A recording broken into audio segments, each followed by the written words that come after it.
Look at this. We got Dylan Berry back. I can't believe it. What's up, what's up, what's up? Man, it must have been late 80s last time I saw you. Can you believe that? Was. I was wait, two. was that 90s? 90s. Yeah, I was two then, too. These decades are blowing right by. how it Now, you got to goes bring down. us up to date. That's been a little bit since we spoke. Well, since, you working on? yeah, so I, let's see, that's 20 years ago or so. Okay, so I started a music company called Smash House Technology Company that works with a bunch of different composers, and we embedded in post houses, and we put music and TV and film.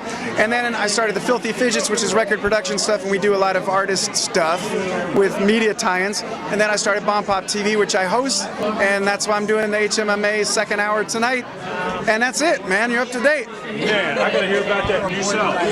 I'm a documentary producer, and Dylan did all my music for years. Tell us about your latest documentary. The latest one, what have I Smugglers, I done? think Yeah, Extreme Smuggling on Discovery Channel. Yeah, so different, animals, guns, weapons. So if you need anything, no, I'm just kidding. Drugs, of course, the drugs. Well, us self-starters, what advice do you have to those that are trying to get in this business? Because even the internet's opened up opportunities. It almost made it harder with all the competition out there. So what advice do you have to young creative people coming up today? Yeah, I mean, the industry has sort of leveled itself out so that anybody can start a career. However, that saturates how many people are in the market trying to start a career. I think you just have to stand out by doing the work and meeting the people. Get in the rooms, meet people, shake hands, because that's how connections are made, and it's a relationship business. It's not only the knowledge, but it is those relationships that matter ultimately. Absolutely. It's all about relationships. Jay, Good to after see you. 20 years, see what I'm talking about? We love it. Thanks, Dylan. Chris Walden, how are you today?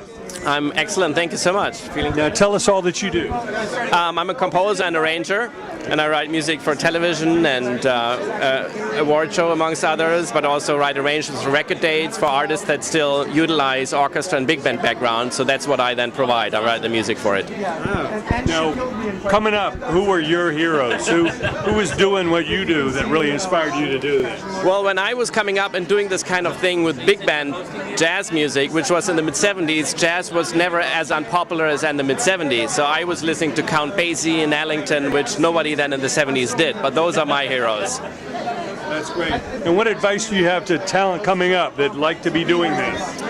Well, there's a lot of people who want to do that, and there's no general recipe that applies to everybody. So I think everybody has to find its own way into this, and what worked for me might not work for someone else.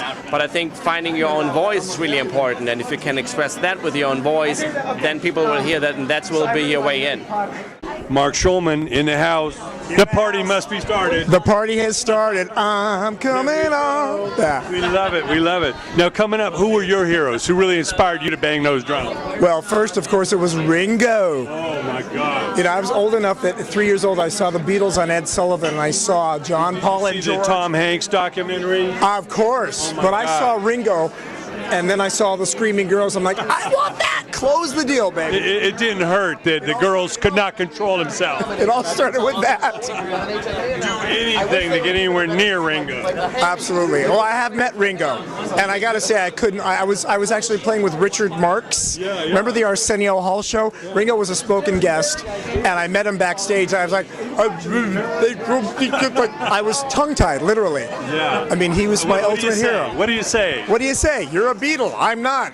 Nice to meet you. And then when we did on the 2014 Grammys, when Paul and Ringo performed together, and I played with Pink, Paul and Ringo were in the audience. So then I was performing to Paul and Ringo, which was surreal, unbelievable. That is amazing stuff, We got so much going on here to talk what an about. amazing night. But yeah, really good stuff. Now, tell us about the latest project. What are you working on now?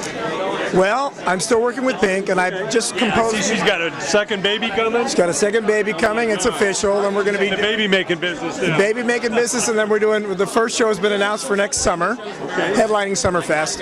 And I write and produce as well, and I've written a book. I do a lot of corporate speaking, where I use music as the metaphor. And I'm here tonight because I'm a cancer conqueror, and I've been invited by my friend Dylan Berry to present the award, the Shawnee Award, which is in honor of a boy, Sean, that died of cancer that was into music. Because this is the opportunity where music and philanthropy meet. I'm representing that tonight in addition to Music Power, because it's the only award show that's music only. Come on, baby, we love it. Yeah, so much great stuff. Yeah. Now, what advice do you have to the young bands, the young talent, the young creative people coming today? What do they need to concentrate on and stay focused? I'll tell you 3 things, because I wrote a book called Conquering Life Stage Fright, 3 Steps to Top Performance. 3 concepts are clarity, and you need to have a clear goal as to what you're doing and why you're doing it. Then the second one is capability. You need to fully develop that capability, focus on the goal, and understand what it is you need to get there, because that's what gives you absolute confidence. Be aware of false confidence. But if you've done the work and you have a clear vision and you have real confidence, the real confidence is what drives and motivates success.